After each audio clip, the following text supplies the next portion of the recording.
ఇన్‌స్టాగ్రామ్‌లో 2 డేస్ నుంచి చూస్తున్నాం. ఏదో బ్యూటీ క్లినిక్ స్కామ్ అని జెప్పేసి అంటున్నారు. అసలు ఆ బ్యూటీ క్లినిక్‌లు మనం పెంచి పోషిస్తున్నవే. ఎందుకంటే మనం ఎలా ఉన్నామో, ఒరిజినల్‌గా ఎలా ఉన్నామో అలా మనల్ని మనం ఇష్టపడితే ఇలాంటి బ్యూటీ క్లినిక్స్‌కి అసల ప్లే స్పేసే ఉండదు. వాడు నల్లగా ఉన్నాడు, వీడు తెల్లగా ఉన్నాడు, వాడు పొట్టుంది, వీడికి పొట్ట లేదు అని ఇలా జడ్జ్ చేసేవాళ్ళు ఉన్నంత కాలం అలా మనకి ఇన్‌సెక్యూరిటీస్ మనసులో ఉంటూనే ఉంటాయి. అలాంటివి ఉన్నప్పుడే మనం ఇలాంటి వాటిలకి ప్రిఫర్ చేస్తాం. నల్లగా ఏదో ఇలా ఉన్నాం, కొంచెం తెల్లగా అవ్వాలి, లావుగున్నాం, లైపో ఏదో చేసుకోవాలి, సన్నగయిపోవాలి. ఇలాంటియన్నీ బుల్‌షిట్. మీరెలా ఉన్నారో అలా ఉండండి.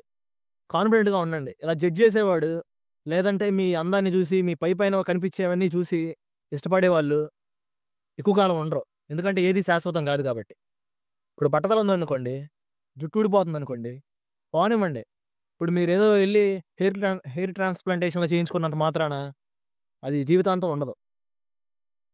మీరేదైతే జుట్టు పెట్టించుకున్నారో, ఆ జుట్టుని చూసి వచ్చినోళ్ళు మళ్ళీ అది ఊడిపోతే పోతారు. మీరెలా ఉన్నారో అలా మిమ్మల్ని మీరు ఇష్టపడండి.